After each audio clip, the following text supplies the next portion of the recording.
be a Green. Absolutely amazing time to be a Green. The last time I was here, it was half the number of people that are in this room. Can everyone just put their hand up who has recently joined the party?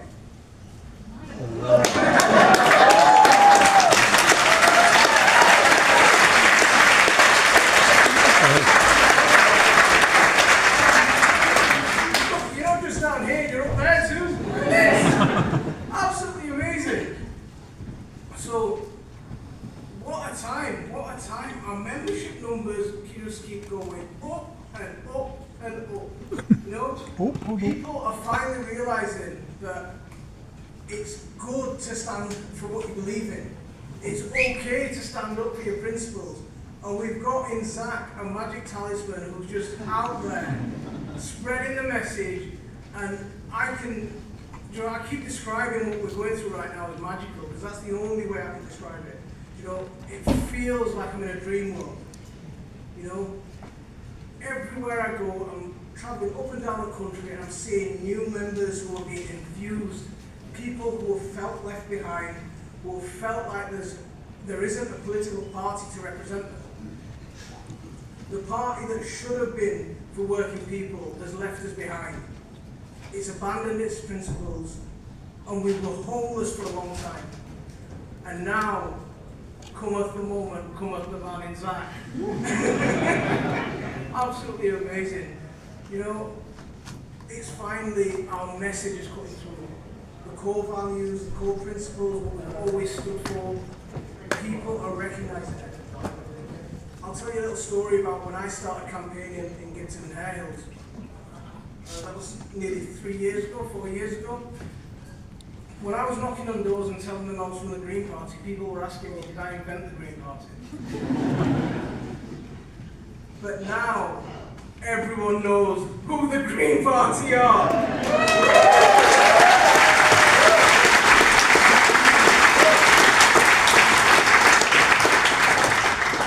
We're here, we're stamping our feet, we're stamping our territory, and we're saying we're unapologetically left-wing, we're standing for ordinary people, we're putting the planet first, we're putting people first, and we're not going to back down.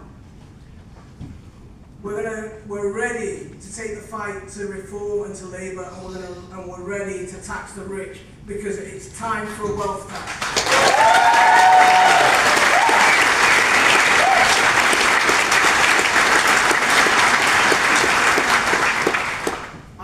Services have been underfunded. They've been allowed to be worn down and not fit for purpose.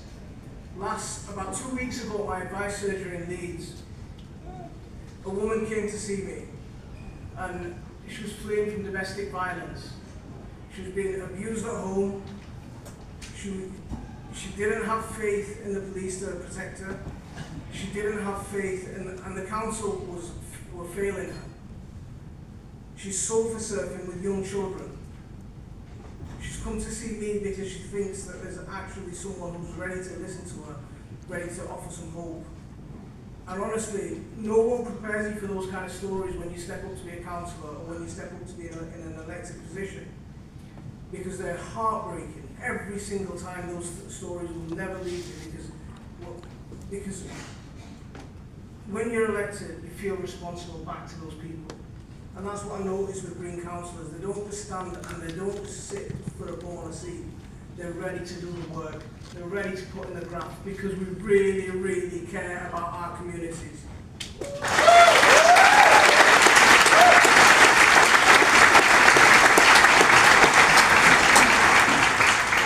And that's it. Our communities have to come first. It can't be the interests of the corporations. It can't be the interests of the billionaires. You know, just because they have money and they have power. You know, there's something about us when we unite as individuals, when we come together and we stand up, and when we realize the power we have as people, as the masses, we're going to be unstoppable. We're not going to just bow down. We're not just going to bow down to the right-wing press, because they can come at us with their best attacks. I remember there was a Daily Telegraph headline just after we were elected as leaders, there was a Daily Telegraph, I think it was Quentin Letts who did the article. The leader is a menace, but the deputy really worries me.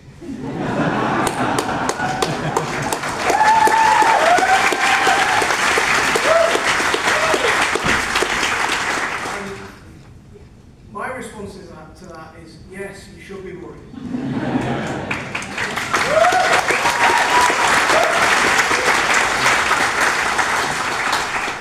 Because we're going to turn the political system upside down. We're not going to let it serve those with mega power. We're not going to let it serve the mega corporations and the billionaires. The system has to work for us.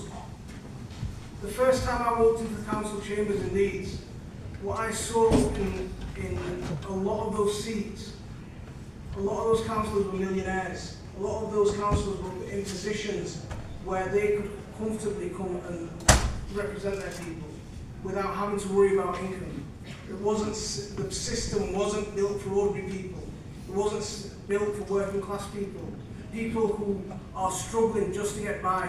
And then when we step up to represent our communities, we have all that pressure on us, but we step up because our communities have to be represented, and they have to have a real voice that's grassroots, that's tied in with the communities, and really represents.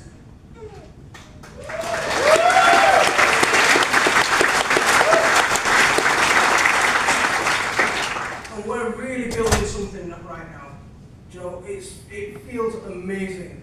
We had our Yorkshire conference, more than half the room were new members. I went to Manchester, more than half the room were new members. I went to Peterborough, again, more than half the room were new members. And when you see this, it's just so exciting and so energizing. You know, when I got here today, I was told there's a quiet room that I can go and sit in. And I was like, no, I'm standing in the corridor where the action is, and I'm going to shake as many hands as I can. So if I haven't shook your hand yet, make sure you grab me and make sure.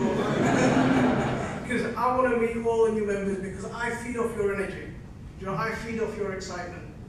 Someone just asked me, have I fallen yet? Am I ready to fall yet? And I'm like, no, because I'm buzzing, because you guys are making me buzz, right?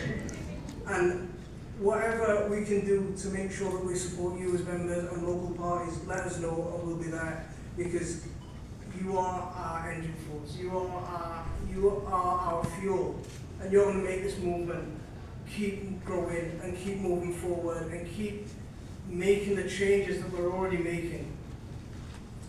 You know, there's rumours from the budget that's coming up that Rachel Reeves is about to lift the 2-child benefit cap. Now that's something that we've been campaigning on as a Green Party for a long time. We've made enough noise that now they're taking notice. They can't just ignore us. And that's the power that we're getting because we're united as ordinary people and we're coming together and we're coming together as one. And when we do that, we're unstoppable. Now, I called him the magic talisman before, right? Because he's absolutely amazing. Now, I've seen in 2022 he launched my campaign in Gibson Hills, and he was upset that I didn't win. So I was upset, but he was also upset that I didn't win. And that shows, what that showed me was the man really cares about people. When he sees people working hard, and he sees people working hard for their communities, he wants to be part of that. And it gives me real pleasure and a real honour to introduce my friend, Zack Polaski!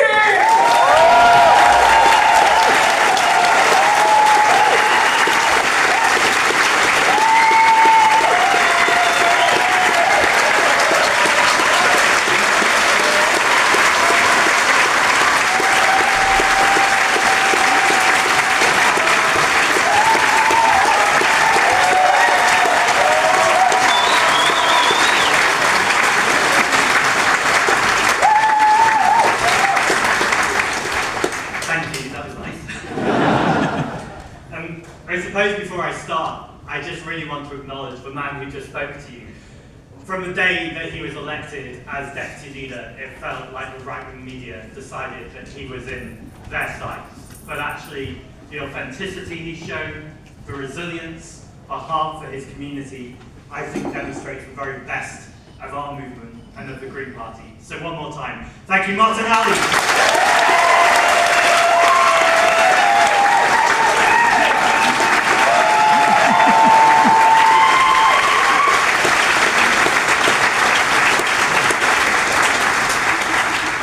Amazing building, but that door means you can't hear a thing that's going on stage, so I'll have to tell later that he had a lovely cheer. So yesterday I was speaking to a right-wing journalist, and they did something really unique. They asked me something interesting. And the question they asked me was, how does it feel like to be a Green Party member right now? And in my wildest dreams, when I first announced I was running for leadership, did I expect the party to already be creating the impact and the ripples that are happening right now? And the honest truth was, I didn't. I knew that we had a really strong story to tell. I knew in time we could tell that story. And I repeated so many times, and have over and over again, that I wanted to get to a place where Keir Starmer was more worried about losing votes and seats to the Green Party than he was to reform. We're already in that place. Now, that's not to be complacent. There is still a huge amount of work to do. But it feels like phase one of the journey is there. And that's when the real work starts. And I've been talking about this all over England and Wales, but it feels, particularly as well as Wales, that in London, that is one of the huge battlegrounds. Not just most importantly for Londoners, but also actually for the soul of our nation, for the kind of country that we are. Now, I was expecting to give a really hopeful speech, and I'm going to get there hopefully by the end. But on the way here, I did see Shabana Mahmood's comments today, and I know some of you have been in this conference room, so you might not have seen what this Labour government, and I repeat, Labour government, are talking about. And that is tougher rules on people seeking asylum. Have they chosen this moment to go for multimillionaires and billionaires, for the barons who are running our media, who are buying and selling with oil and gas companies, arms trade companies, and gambling companies? No, they've decided they are not the targets in their sights, but some of the most vulnerable people in the entire world. Now, I'm going to talk about small boats in a moment, but it's always important when talking about small boats to point out the small boats are 5% of migration, yet they cover 95% of the coverage. However, Shabana Mahmood did talk about the small boats today, so I think it is important also to address it. There was a report out earlier this year from Conversation Over Borders that talked about the unsuitability of hotels to put people who are seeking asylum in. Even more inappropriate to have people in army barracks. This is the idea that people who are already fleeing from torture, from persecution, from conflict, the idea that you would put groups of people in one room in a completely unacceptable and hostile environment. What this report points out, and I think is a story we really need to be telling, is that there is an opportunity here. Now, it wouldn't be described initially as an opportunity if people are seeking a peaceful sanctuary from war and from conflict. But we also need to recognise that we have a homelessness crisis. We have buildings that are unoccupied and disused. And actually putting money from capital grants into bringing these buildings back into use could both, yes, provide accommodation that is suitable for people who are fleeing from war and persecution. We could show the very best of our British values if we really want to be patriotic. And we can tackle the housing crisis as well. And the point here is this is not about pitting communities against each other. This is about recognizing that all of these crises are interlinked. And the same extractive, exploitative economy that is destroying lives and creating war around the world is the exact same poison that is infecting our politics in this country. And when Farage says jump, and Starmer says how high, what he is doing is handing this country to Farage on a plate. And it is perfectly possible that Farage doesn't become Prime Minister. That's always being talked about as if it's an inevitability. Starmer, or whoever the next Labour Prime Minister is, could maybe hold on and cling on. But then the real question is, what comes after Farage if you don't tackle the far right? If you don't actually offer a credible alternative that changes people's material conditions? And it doesn't recognise that people are tired and exhausted. For years now, their wages haven't gone up, but food prices have certainly gone up. The price of rent has certainly gone up. And tension within our communities feels like it's going up every single day. And none of this is a coincidence. Margaret Thatcher said, there's no such thing as society. And then years of conservative austerity chose to shut everything down. Our libraries, our community spaces, anywhere that people could gather, even places like this, where people could gather for free or in a way that they weren't charged to be there. And then we have a Labour government that was elected in on a promise of change, but I don't know if you've noticed, there hasn't been much change. They've pretty much done the same thing, or arguably made things worse. And then argue that people aren't integrating. How do you expect people to integrate if you don't give them a space to break bread together, to pray together, or even to disagree together in respectful spaces? That's how we get into the space we're in right now. So I promise, I will get to a more hopeful message. But I think when you're feeling the anger and you're feeling, frankly, the rage, it is important to just sit in that moment. And we have a Labour government who has chosen, who have actively chosen to make decisions as we come up to this budget that won't just tackle the problems this country faces, the real, deep-rooted problems, but actually will make things worse. And I'm talking here about integration, I'm talking about class, but we also know running throughout all of this is the climate and the environment. This is a crucial moment, the decade where we need to take action. The UN Secretary General just 2 weeks ago said we are going to overshoot our Paris Agreement targets, and it barely made a headline. Now, this is not a separate conversation. I really believe one of the reasons we're seeing the roots of fascism in our capital city and across the country is because people have known for far too long politics is being done to them rather than with them. Far too often, community consultation actually becomes notification, where people aren't taken on the journey. It's not co-designed with them. People with disabilities at the heart of this, where far too often they are thought of as an afterthought, rather from the very beginning, going to the people who are most affected by these decisions and saying, what do you need? What is good for you? And by the way, that's not just good for the people who inequality hits. It's good for everyone. Because actually, if we improve our society, if we build more accessible homes, if transport is better equipped to include everyone, that creates a better experience for everyone. And that's where I do move into hope. In London, we have been demonstrating hope for a long time, but it is time to rocket boost. In the London Assembly with my amazing colleagues, Caroline Russell and Zoe Garbutt, just yesterday, Caroline passed a motion for Trans Day of Remembrance. To stand up there.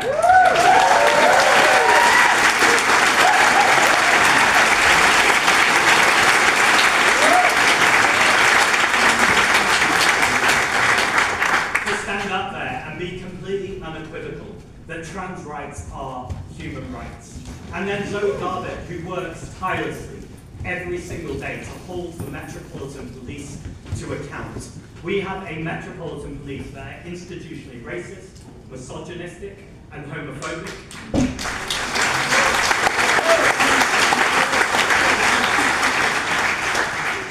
Just to be clear, we're not applauding the police people.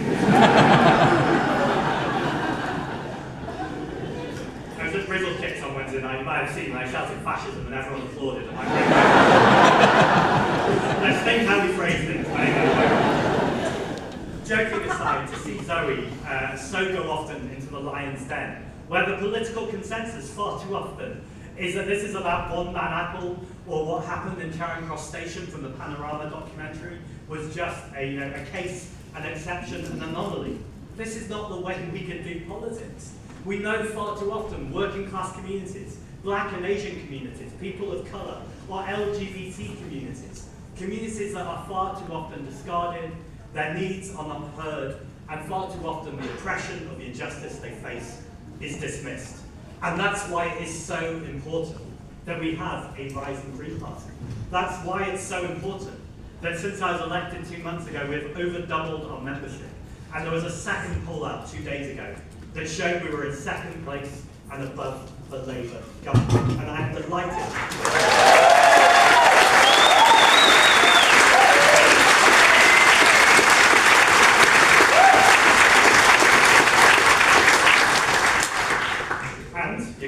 bigger cheer in a second. I'm delighted to stand here today to announce that London Green Party now has hit 30,000 members.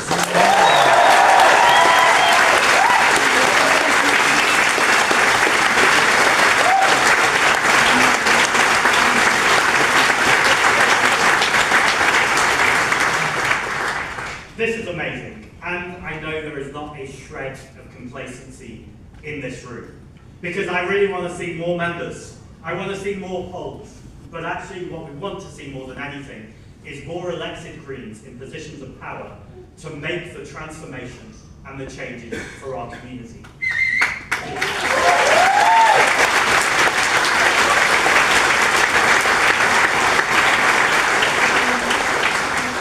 We are on the right path, but we are not yet punching at the weight that we have in our city, and we are starting to get there.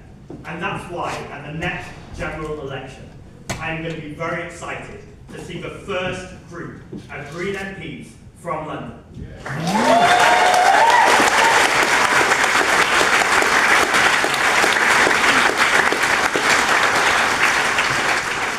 Now, I want to say something that's nuanced, and that's always dangerous in politics, but we can get it. Next May, we have an incredibly important set of elections. Now, what you often hear from other parties is winning councillor seats is important to win MPs at the general election. And that is true, and that's why this is nuanced. But we're the party that know that winning a local councillor is not just about winning a future MP. Actually, there is very little more important than local politics, for the exact reasons that I've just said. If we are going to counter fascism, if we're going to counter the far right, and quite frankly, counter the Labour government at this point, the way we need to do that is locally, on the ground. There is no other substitute. Look, I'm not one to shy away from social media. You might have noticed. It's really important we have our message all over the airwaves and all over social media. But you win elections, and more importantly, you win communities by being on the ground, in those communities. Not just at election time, but all year round. Because the way to tackle these injustices is to make sure we're going door to door, eye to eye, conversation to conversation. And not just with people we agree with, that's always lovely, and it is important to top up the love and the emotion with people who share your values. But frankly, with people we disagree with people who are so sick of the old party politics, who have rejected the Labour Party and rejected the Conservative Party, and they are right to. But until we have a conversation with them about how they also need to reject the politics of hate and despair from reform and farage, and instead connect in with the politics of hope, the politics of community the Green Party offer, which isn't some abstract idea, which has tangible differences. So when we see the budget the week after next, when Rachel Reeves talks about tough decisions, why are these never tough decisions for multimillionaires and billionaires? Why are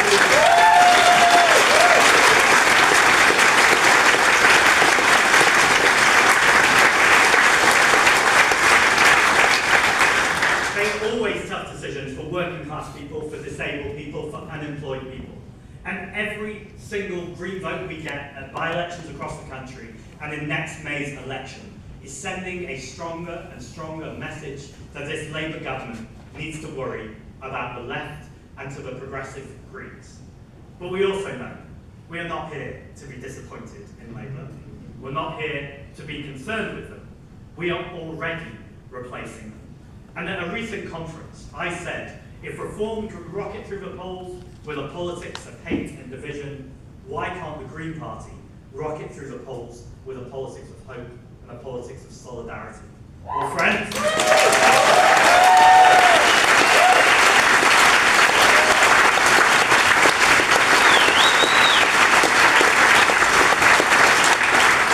we are already rocketing, well, eco-rocketing. And we intend to continue to do so, because next May, when we win more councillors across London, I was going to say more than we ever had before, that's obvious, but more than the media right now could possibly even imagine.